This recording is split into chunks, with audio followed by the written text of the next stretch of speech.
Даниил, 1 глава, 8 стих.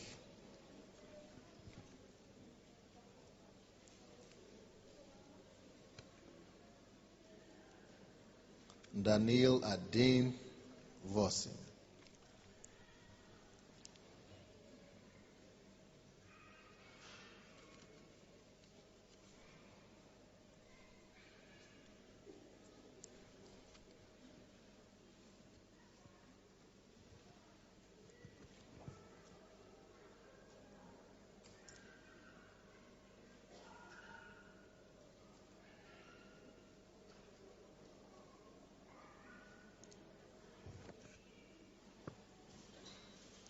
Даниил положил в сердце своем не оскверняться яствами со стола царского и вином, какой пьет царь, и потому просил начальника евнухов о том, чтобы не оскверняться ему.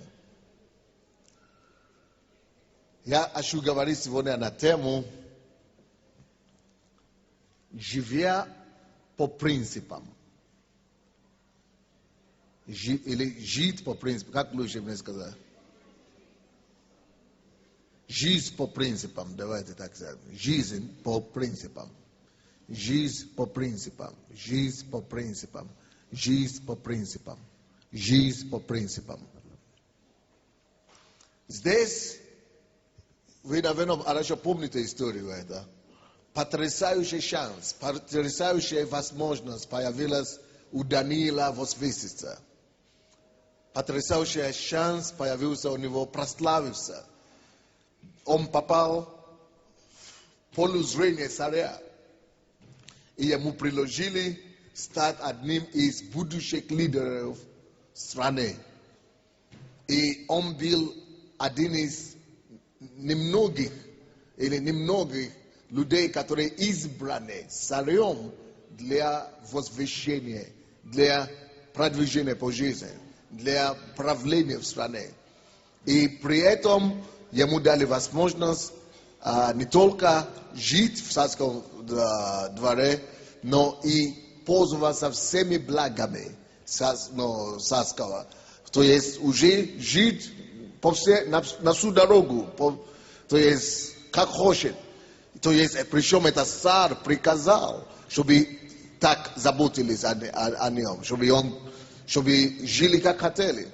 Все это делали, все жили, пошли, воспользовались возможностью. Но Даниил стоял на принципе. На принципе. У него были ценности Царства Божьего. Я хочу начинать говорить о принципах Царства Божьего и о ценности Царства Божьего. Я обнаруживаю, благодаря этой проблеме, которая сейчас вокруг нас, о том, для себя, сюрприз для себя и своему удивлению, и я бы сказал, что неприятному удивлению. Я обнаруживаю, что люди верующие не всегда умеют жить по принципам. То есть верующие люди не всегда имеют жить по тем ценностям, которые они верят, и те ценности, которые есть ценности Царства Божьего. Они не знают, как жить по этим принципам и по этим ценностям. Одно дело иметь эти ценности в голове, другое дело слышать об этих ценностях, проповедовать об этих ценностях, говорить об этих ценностях, проповедовать об этих ценностях, но жить, особенно во время испытания, что-то там с микрофоном происходит, во время испытания и проявиться, и выйти как золото, к сожалению, очень многие не умеют жить таким образом. Они не знают, как устоять во время испытания, как стоять на принципе, и как принцип выдерживает терпение, то есть как это испытание, и как принцип избавляет потом от испытания.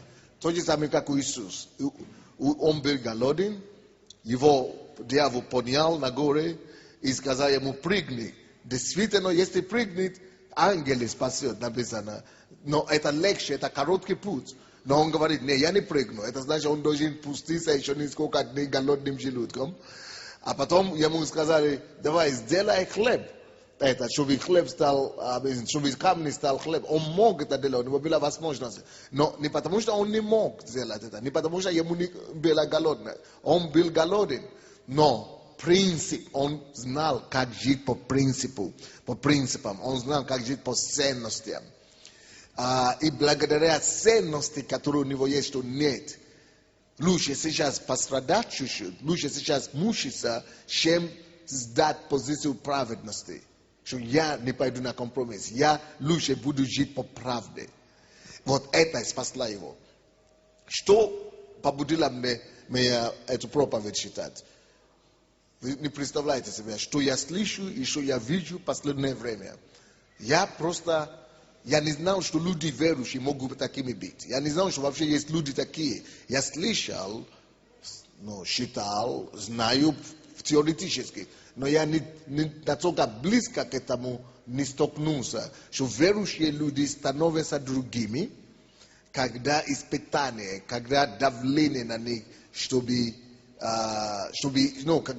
идти в сторону. Вот, допустим, возьмем ситуацию с пастором Софией. Когда было всякое давление на меня, на церковь, она была рядом, она была верна рядом. Почему? Потому что не было куда идти. Потому что она была здесь помощником. Если она уйдет сама, останется у разбитой карета,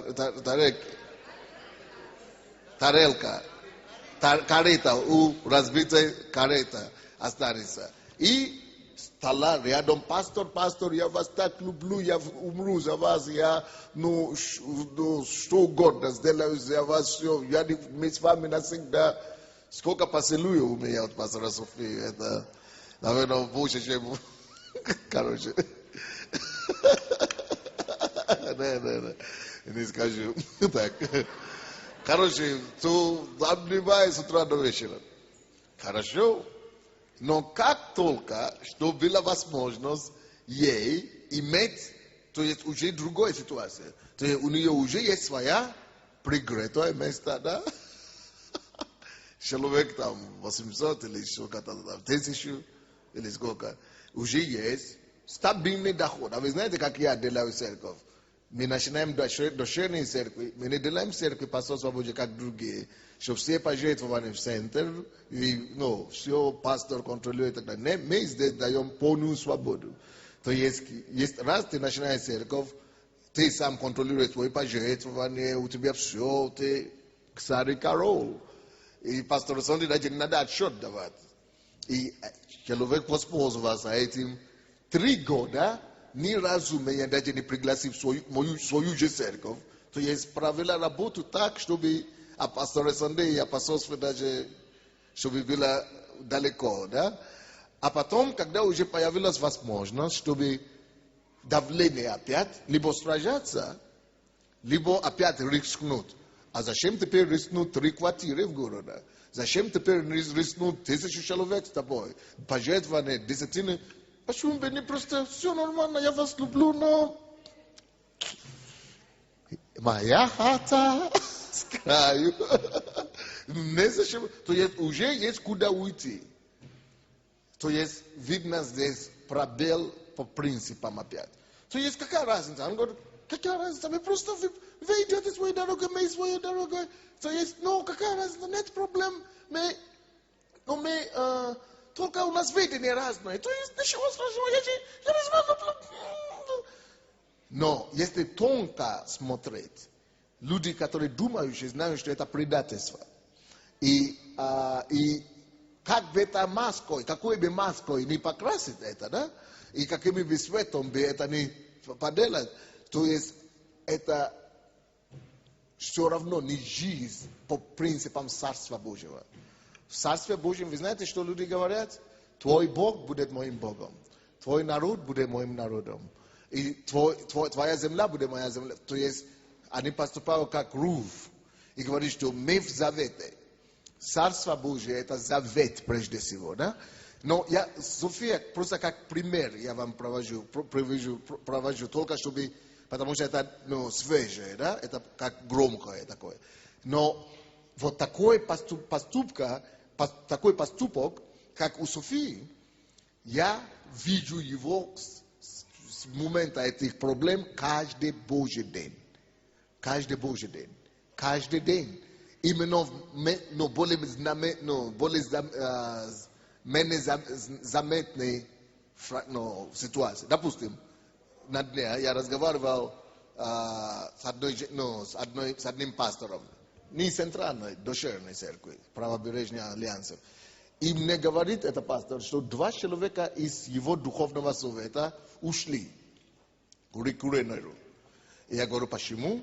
Оказывается, что они, причем ушли только месяц назад, только что дошло до них, они, кто-то распечатал из той церкви им, рассказы это Шварца, Ивана Шварца, и принесли им. И они посчитали и сказали, неужели это правда? Переговорили между собой, говорю, пастор Сандей способен на такой. И они пошли к своим пасторам и говорят, мы уходим. Потому что, туда, когда они мне рассказали, кто они, я в шоке. Это люди, которые оба, они родители, бывшие наркоманов. То есть, это люди, которые пришли, умирали. Кто из вас были связаны с наркотиками, дети и так далее, вы знаете, о чем речь идет. То есть, это люди, которые умирали, да? Пастор Сандей создал церковь, да? Через которые просто их спасли, а потом и детей еще и спасли, и они пришли в церковь, еще не только ходили в церковь, стали лидерами, стали духовный совет пасторов. И теперь по интернету, а кто-то, я люблю, как кто-то называет интернет, что это помойка или как там. Да, помойная яма или что такое. То есть это место, где все грязи приходят. И люди, которые 10 лет спаслись, человек, даже если это правда, допустим, даже если это правда, как я бы себя вел? Поэтому я в шоке. Я в другом мире просыпаюсь, потому что такой случай, это каждый день. Я уже, наверное, 100 таких случаев уже слышал. Что я человеку из церкви, конечно, Богу, все же говорят, а какая разница, это же Бог спас меня, это же Бог спас меня. Но Бог же, он не космонавт, Бог через людей только работает, да? Это понимаем. Но чтобы люди вычеркнули это, какой человек, это просто Бог напрямую. И таким образом, забывая даже то, что кто-то делал им добро, вот я с этим не столкнулся так плотно. Я теперь начинаю понимать, почему в нашей стране здесь, да, с Тукашам так строго относились. Теперь я начинаю понимать, потому что предательство, это была страна сплошного предательства.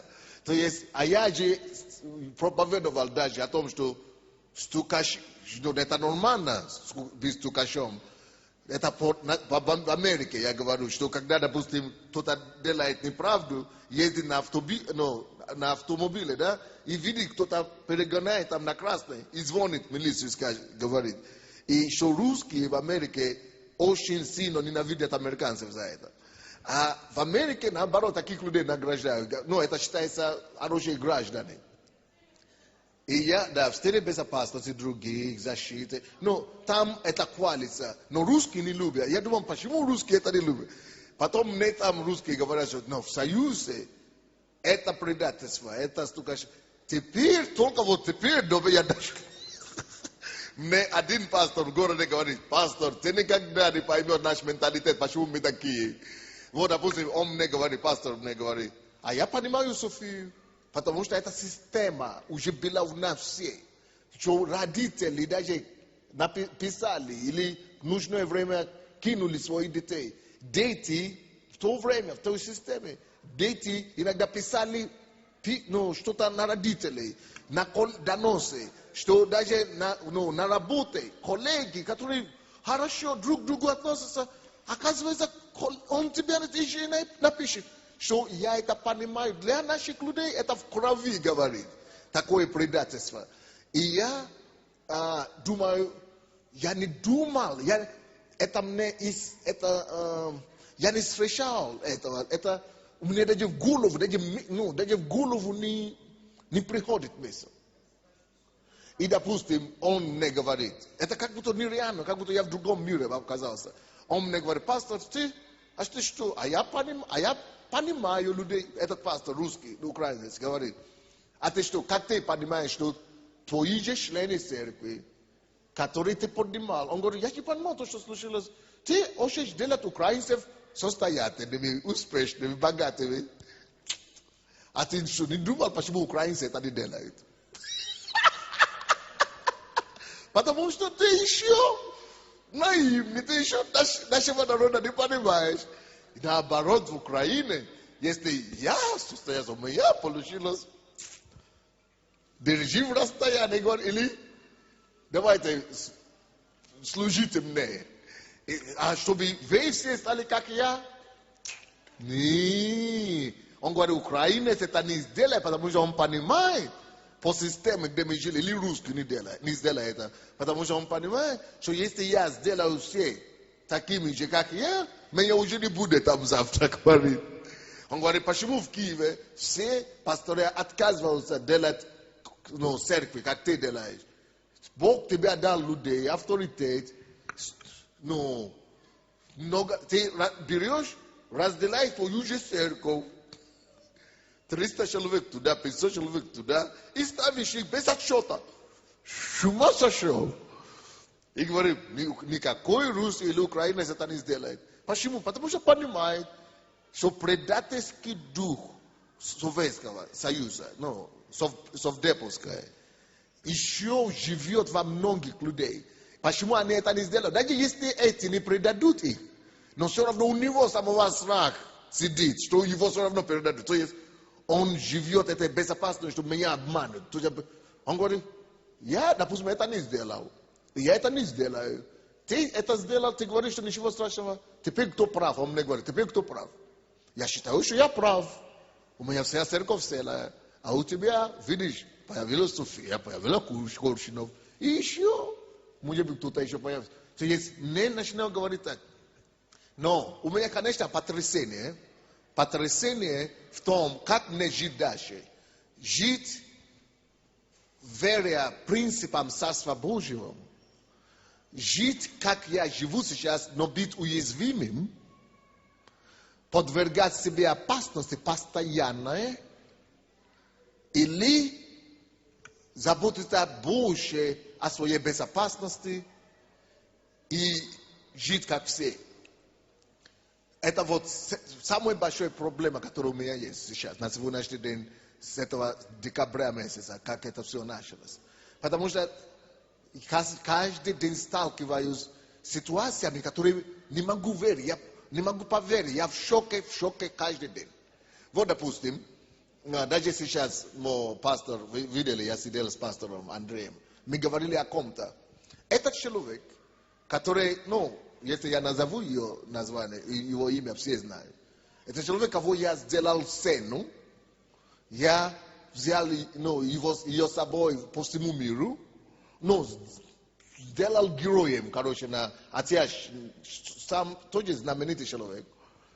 И теперь сомневается, не то, что сомневается, ладно, каждый может сомневаться, но выслушал всякий бред обо мне, и теперь говорю, я не знаю, пастор, то есть, я думаю, Боже мой, я не могу понять, даже если, ладно, пастор что-то сделал неправильно, ничего, человек это меня сделал, он не спас, он меня, я обязан ему, что бы не сделал бы, даже я бы пришел и сказал бы, слушайте, я такое не понимаю, что-то случилось и так далее. Но начинать распространять или начинать верить каким-то слухам, начинать очень тяжело быть в моем состоянии. Не дай Бог, чтобы вы поняли, о чем я говорю. Допустим, как я могу, вот, то есть люди не умеют жить по принципам. Допустим, что эта девушка бы сделала, о которой я сейчас говорю? Она должна была сказать по слову, что такое принцип, как Даниил сделал. Да, это той же самой ситуации, как Хам. Вы знаете ситуацию с Хамом, да? Хам, да, Ной был наг. И Хам видел эту наготу и воспользовался. Он признался, что он наг, и не высмеял, можно сказать высмеял, что он признал факт наготы не со страданием, не с покрытием, не с пониманием, не с благодатью, а с такой позиции осуждения. Ты опустился до такого уровня, напился, и ты себя называешь папой. Еще и не то, мало того, что напился, ты еще и то, и за это заслужил проклятие, друзья. Но братья, которые поняли принципы Царства Божьего, сказали, даже если он напился, даже если он, но это человек, благодаря которому мы вошли в лодку. Если бы не он, мы бы не попали в эту лодку. Мы бы уже были уничтожены вместе с остальными. Но чтобы люди это не вспомнили, что, слушай, если бы не он, я бы уже не был, я бы уже тонул с этими давно. У меня не было бы разговора, кто прав, кто не прав. Это то, как София должна была себя вести, потому что она должна была упасть, она хотела прыгнуть с 15-го этажа. Когда я ее, она сама говорит, спас. Шидловский, то же самое. То есть вот эти все ситуации, как что говорит по поводу Сафонова, 19 лет, был в банде, группировке, спас его, сделал человеком. Теперь он дает оправдание людям, которые его слышат. Как ты мог написать на пастора? Я не хочу, это адвокаты на меня же обещали 12 лет. Сказали, что если я это не сделаю, мне 12 лет светит. Чтобы себя шкуру от 12 лет, поставить заявление на человека, который тебе дал жизнь, все то, что ты имеешь. За подушка не будем говорить. Вот это же все, это же экзамен очень серьезный. Тогда я должен еще прийти сюда, смотреть на вас. Это какой мой экзамен? Прийти сюда опять на служение, смотреть на вас, как будто у меня ничего вообще не было. Смотреть на вас таким же теплом, смотреть на вас с такой же верою, как я всегда, смотреть на вас и еще продолжая рисковать собою, поднимая, рискуя, все равно поднимать. Зная при этом, что это будет, все равно, по-любому. Кто-то из вас опять завтра пойдет напишет заявление. То есть у них 600 или 60 или сколько там заявлений. То есть это же мои люди, которые... И этот пастор был прав в этом плане. Он говорит, ты хотел делать украинцев богатыми. Это потому, что ты не жил, как я жил. 40 лет при этой системе, говорит. И говорит, вот, а кто теперь пишет против тебя? Ты кого ты хочешь сделать счастливым, видишь? Потому что если бы получилось бы, тогда ты хороший. Но ты только хороший на какое-то время, пока я не стану самостоятельным. Когда я стану самостоятельным, это не ты сделал, это я сделал. Он мне так говорит. А если не получится, не я принял решение, не я виноват. Вот он меня толкнул.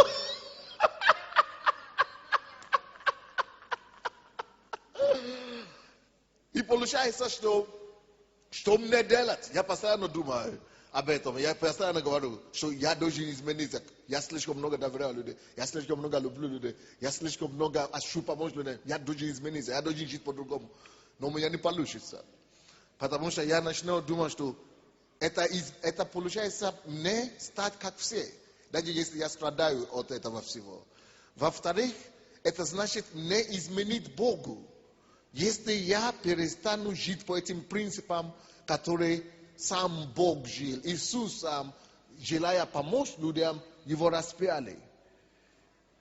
Ему больно за это, но он понимает, что ему лучше быть верным принципам Царства Божьего. Вот, допустим, кто-то, девушка, женщина, короче, вот такие истории, просто масса, на каждом шагу. Человек, который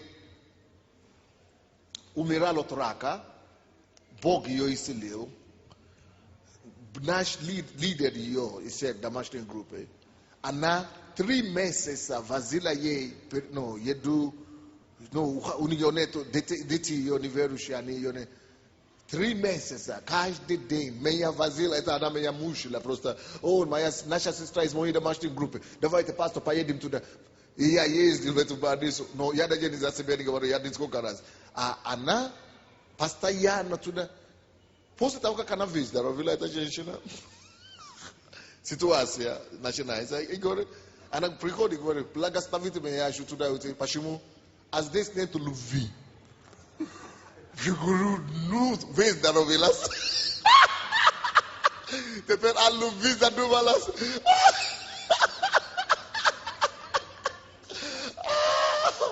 То есть, вот, как вам сказать, а что сказать, допустим, сегодня же, человек, который мне делает массаж, 2 сына у него, мужчина с женой, 2 сына.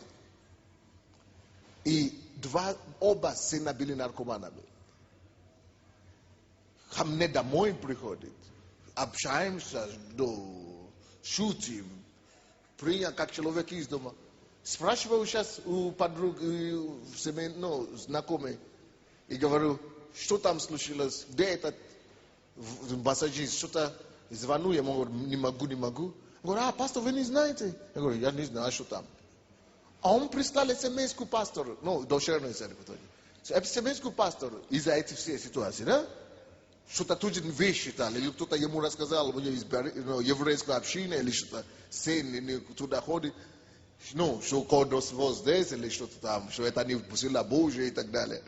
Представляете себе, пишет смс-ку, мы уходим из вашей церкви, 2 сына уже 5 лет не колятся, стали людьми, 2 сына, нету третьего, то единственный, за что они жили. Я помню, как они пришли первый раз сюда, муж и жена, они белые, они не жильцы, они депрессии такой. Я лично молился за них, пастор определились, как возились с этими сыновьями. Теперь стали людьми, теперь кто-то сказал на этого человека, кто тебя спас, что он колдун, что это не церковь. И ты берешь, уходишь в баптистскую церковь. Я говорю, мне просто хочется, опустить руки, говорю, Господь, сделай, что хочешь с этим твоей церковью. Я не хочу. Просто возьми, сделай, что хочешь. Вообще, или меня собери, я не знаю. Потому что я не могу. Как жить после этого, Люди не умеют жить по принципам. Стоят на принципе. Жить по принципам. Это же еще, мы еще до крови не сражались. Это еще не все хуже, самое хуже, что может быть. Помните при коммунизме? Пистолет вот так ставили. И говорили, отрекись от Христа, или ты будешь жить. И бывали такие, которые отрекались. Но люди, большинство стояли, поэтому вера осталась до нас. Но я вижу это при своей жизни, как люди молятся Богу, ревностны в церкви, но когда испытания жизни приходят, растают, как мороженое перед 40 градусов температуры. То есть это проблема. Люди не умеют жить по принципам. Давайте прочтем эту историю еще раз. Кто-нибудь возьмите микрофон. Есть там у вас?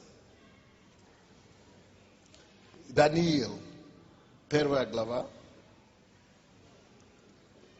Раз. Даниил 1:8. Даниил положил в сердце своем Давай с 3 стиха. И сказал царь Асфеназу, начальнику евнухов своих: чтобы он из сынов Израилевых, из рода царского и княжеского, привел отроков, у которых нет никакого телесного недостатка, красивых видом и понятливых для всякой науки, и разумеющих науки, и смышленых, и годных служить в чертогах царских, и чтобы научил их книгам и языку халдейскому. И назначил им царь ежедневную пищу с царского стола и вино, которое сам пил, и велел воспитывать их 3 года, по истечении которых они должны были предстать пред царя. Между ними были из сынов Иудиных Даниил, Анания, Мисаил и Азария.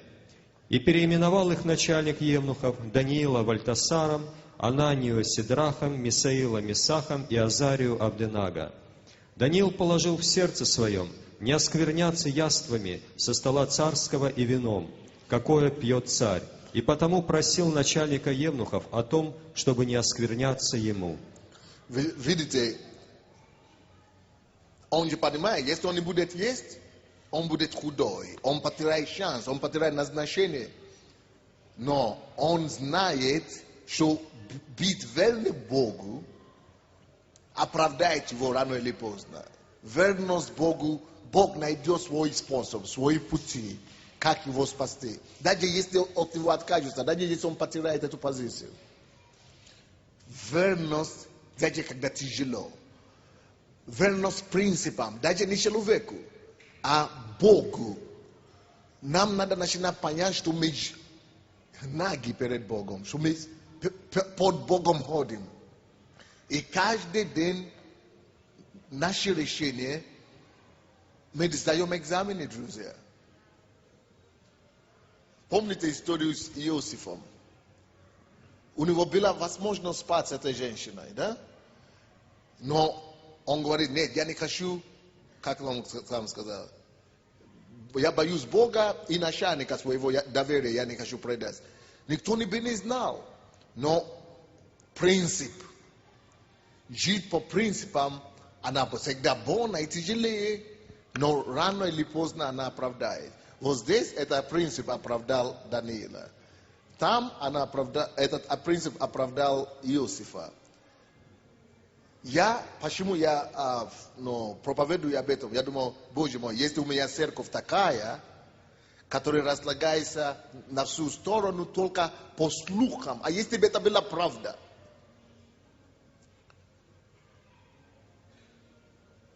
Ладно, если бы это была правда, я бы терпел. Но тем более, когда явно никто ничего никогда не докажет, и не может быть, ладно, другой. Как это люди, кому ты думаешь, ты доверял всю свою жизнь, могут потерять доверие так быстро? Или идти на такие, вот, допустим, один муж говорит своей жене: ты еще ходишь в церковь, да? Давай будь аккуратней, не садись первые ряда, потому что там записываю все.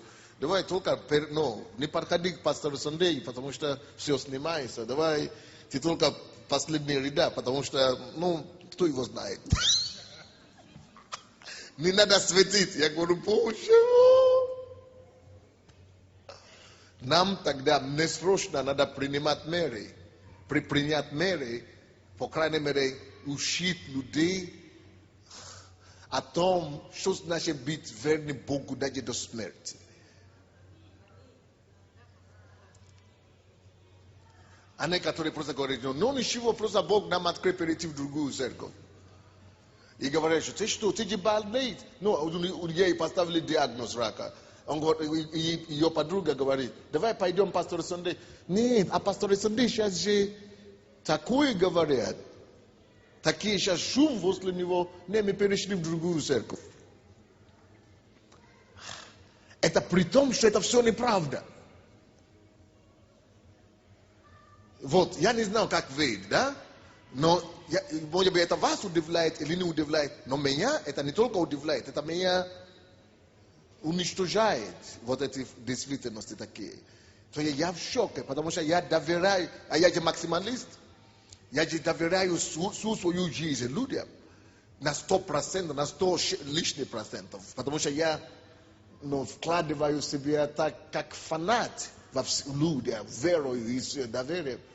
И такие вещи для меня, они очень сильно работают. Но зато моя жена теперь, это ее время. Потому что она теперь мне говорит, видишь, умнеешь в 40 лет. Надо было дожить, мне говорит, до 40 лет. И 42 года, чтобы до тебя это дошло, что оказывается люди лукавые. Здравствуй, мой муж. Или как вы думаете, о тех пасторах, мои пасторы, которые самые тяжелые минуты их жизни, прибегали ко мне, я сделал все, что мог, как для себя. Теперь говорят, скоро пойдет давление на посольство Божие. И что, быстренько подали свою на перерегистрацию церкви. Они говорят, не, мы с вами, только чтобы убрали оттуда слово посольства Божие, чтобы никто не знал, что мы связаны. Как я, один человек, должен это все перенести? Нет, то есть это через мою душу каждый, потому что их все я люблю, и я думал, что они как я. Я всегда думал, что они как я, что это все люди как я. Оказывается, что люди отличаются. Но я хочу все равно, чтобы был остаток. Поэтому я считаю эту проповедь. Я думал, что эта проповедь откроет глаза некоторым из нас, чтобы мы поняли, что верность принципам всегда лучше, чем временный компромисс. Потому что мне, допустим, адвокаты мои, что они говорят? Они говорят, что все эти ребята, которые на вас наговорили, что они себе уже яму закопали. Потому что они не только, они думают, что милиция обещала, милиция выполнила, но на самом деле они уже стали рабами в этой системе, потому что они уже оттуда, они себе наговорили, короче. То есть они не знают, что в конце концов, быть верным принципам всегда лучше. И принцип всегда оправдает. Но вот компромисс, оно всегда уничтожит. Вот другая ситуация. Там же в Данииле, 3 глава, 13 по 18 стихи. Читайте, пожалуйста.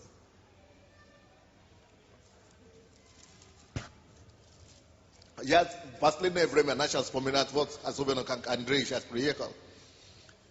Он постоянно мне, когда он был со мной рядом, задавал мне один и тот же самый вопрос. Я думал, что я ему ответил тогда, потому что я думал, что я его понял. Только сейчас, благодаря этой проблеме, я понял, что я его не понял. Я ему не понял то, что он хотел сказать.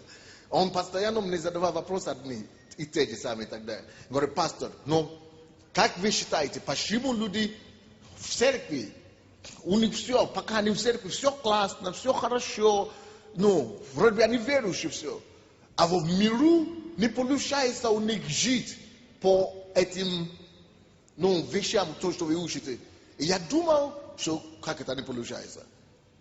Я думал, что он просто не понял людей. Ну, откуда ты знаешь, что люди не живут? Он говорит, я же сталкивал, я знал, что люди не живут. А я не могу поверить, что люди не живут. Представляете, насколько я наивный. И это так достает мою жену, вы даже не знаете, как это достает. Я говорю, я тебе смотрю на тебя, пастор. Как будто вроде бы умный человек. И с другой стороны, такие вещи не понимает, говорит. Он говорит, не все как ты, празднись. И теперь только я начинал понять то, что Андрей постоянно говорил. Что люди, оказывается, не могут жить по этим ценностям и принципам, как мы даже проповедуя об этом. Теперь я начинал его понять, что действительно, может быть, действительно люди живут, как они жили до того. Он так мне всегда говорит, что у них уже есть образ, система, и что они начинают продолжать жить по той системе. Хотя они уже другое знают, но они не живут по этому. Вот теперь я начинаю это понять, друзья. Не все. Но вот есть люди такие же, да? Нет, я не знаю, что вот пастор говорит, что они такие люди изначально лукавые. Но я не могу поверить, что они изначально. Может быть, я опять заблуждаю, я уже не уверен. Но мне хочется верить, что они изначально не были лукавыми. Вот, допустим, эти все люди, которые я сейчас говорю, что они сейчас кидают и говорят, что нет, мы считали что-то. У них действительно сомнения пришло. Они были искренние. Это люди, которые были лидерами в духовном совете. Это люди, которые служат, вот как и вы. Некоторые были лучшими вас, как лидеры. И у них было искренно. Но у них, что я говорю, что у них какое-то сомнение появилось. И они искренне сомневаются. Искренне. Просто я не могу понять, почему они не поступают по принципам. Чтобы вывести, может быть, все до конца. Или, может быть, прийти к пастору, поговорить на чистоту. Почему они не идут по принципам до конца? Это то же самое, как епископы, да? Епископы, которые все это наговорили. Они меня уже, если бы по епископам, они меня уже посадили, уже осудили. Они же сказали, мы считаем, что пастор Сандей ответственный за организацию King's Capital и всех финансовых. То есть они very ответственны. Искренне, они very ответственны. Но почему они не поступали по истине, по слову, по принципам, чтобы выяснить истину, это или нет? То есть, я думаю, что люди, я лично считаю, может быть, опять я ошибаюсь, потому что я уже ничего не понял. Я считаю лично, что люди просто искренне заблуждаются. Я всегда так считал, что никто не может сознательно идти на зло. Но эта ситуация, которая происходит, меня меняет, я начинаю думать, что есть люди, которые сознательно идут, верующие. То есть, оказывается, есть такие, которые способны на то, чтобы сознательно идти на компромиссы, чтобы себя шкуру спасти. Это то, что я начинаю обнаруживать. Я всю жизнь всегда думал, если даже верующий что-то неправильно делает, скорее всего, его запутали, или он не знает, или он ошибается.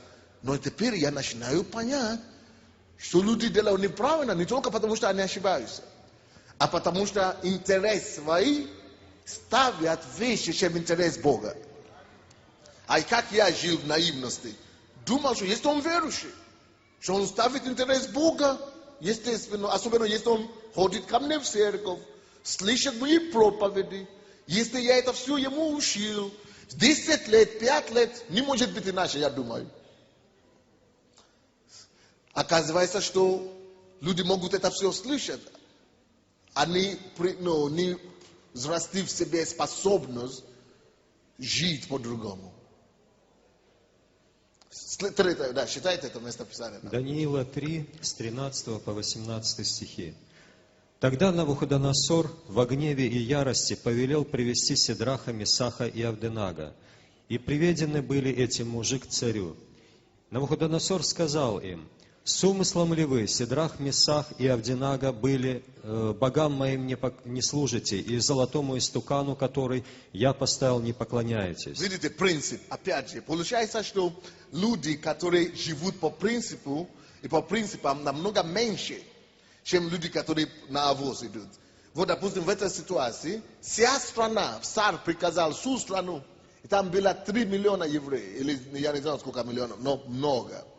И они все пошли на компромисс, потому что они хотели шкуру спасти, жизнь спасти. О, моя ребенок, о, моя жена, о, моя...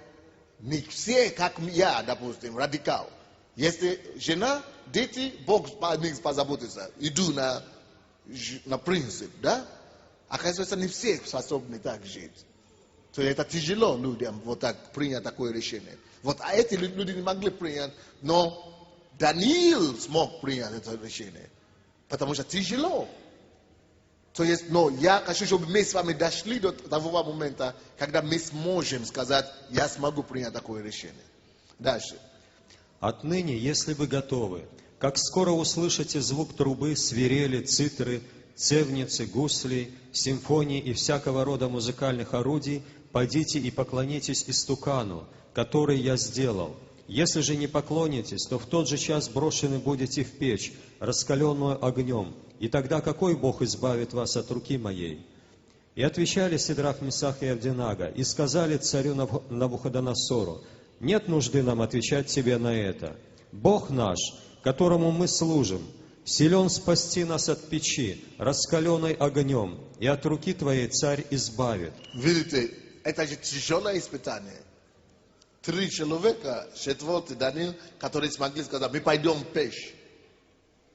И я даже думал, что, может быть, нам с вами не надо спешить. Потому что еще неизвестно, как кто себя поведет, когда попадет в эти следственные органы или какие-то комнаты с этими прессингами и так далее. Но нам надо все равно хотя бы основу себе заложить.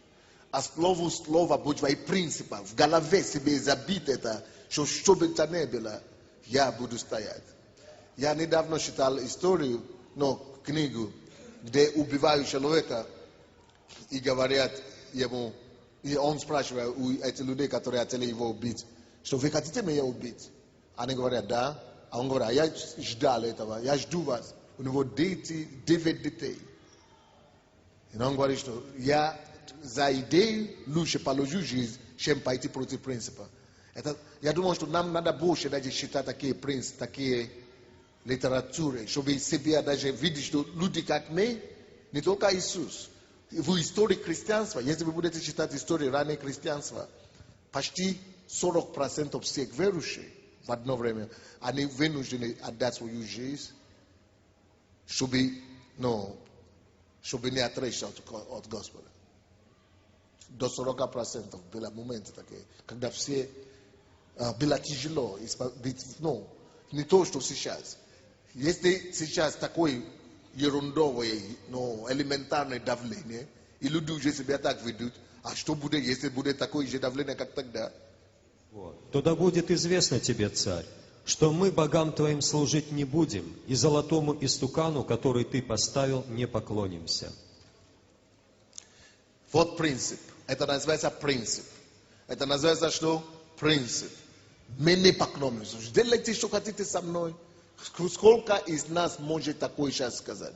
Вы знаете, я не буду рассказывать, я, получается, рассказываю все негативные, то, что сейчас возле нас происходит. Вот, допустим, одна девушка в моем офисе работает. Я прихожу на работу, одна же говорит, а где она? Она перешла в другую секцию. Почему? Но у нее сомнения, потому что вот все эти скандалы вокруг церкви.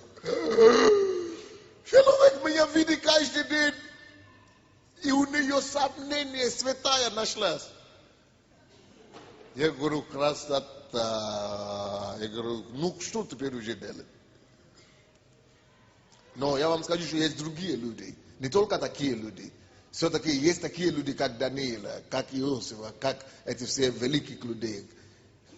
Потому что, как минимум, 2 человека ко мне подходили из нашей церкви, говорили, пастор, киньте все на нас, мы пойдем, в основном на себе все. И я говорю, зачем? Ничего на вас кину, я ничего не сделал. Ничего кину, если бы еще кинут. Но вот это герои, эти люди, которые готовы себя жертвовать, чтобы невиновного человека не наказали. То есть тоже такие люди. Но вы знаете, я тоже недавно читал одну фразу такую, которую мне прислал пастор Михайлик с Америки. Это Мартин Лютер Кинг, младший, вот этот африканский герой в Америке, да? Он сказал, что во время испытаний и тяжелых сражений, он говорит, после того, как все проходит, удивляет нас не шум и крик и угроз наших врагов, больше всего потрясает и удивляет, а молчание и беззвучное молчание наших так называемых друзей. Или колечных друзей, колечных друзей. То есть люди, которые должны были бы, которые ты считал друзьями, вот это больше всего разочарует, это больше всего удивляет, это больше всего поражает. Не крики, не угрозы врагов, а молчаливое, какое-то безголосное молчание твоих друзей, так называемых друзей. То есть, когда угроза приходит к тебе, люди не хотят, чтобы осколки попали к ним. Люди боятся осколки. Может быть, осколки попадут и исчезают на время. Но в Украине еще есть другой момент. Когда мы говорим, да, pastor, my za prawdu, my za istину. Но кто его знает? Зачем тогда об этом не надо говорить? Ну, просто мы где-то потихонечку, но светить нельзя, мы поддерживаемся без риска. Вы понимаете, что я имею в виду? Но мы здесь ожидательную позицию. А зачем начинать это? Ну, посмотрим, какое направление пойдет, туда подует ветер, и туда